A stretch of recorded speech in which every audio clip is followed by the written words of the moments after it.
আজকে নতুন করে আবার দেখছি সেদিন আমিন আল্লাহ একা এই অন্যায়ের প্রতিবাদ করেছে, তারপরে একটা দুটো তিনটে করে অসহায় গরিবরা আমিন আল্লাহর পাশে দাঁড়িয়েছে।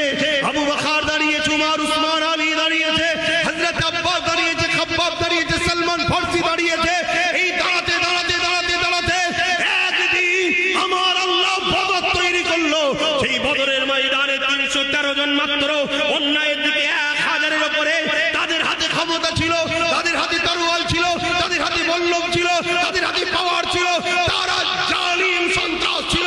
কিন্তু আমিন আল্লাহর দিকে যারা ছিল এদের অন্তরে ন্যায়ের প্রেম, সত্যের প্রেম, হকের প্রেম, ওলিদের প্রেম, এই প্রেমের কাছে 313 জন পরাজিত হয়েছে। আজ আপনাদের হয়ে জাগতে হবে, ভয় খেলে হবে না, অন্যায়ের বিরুদ্ধে লড়তে হবে। আল্লাহ সর্বসময় হকের পক্ষে সেদিন ছিল, আজও হকের পক্ষে আল্লাহ।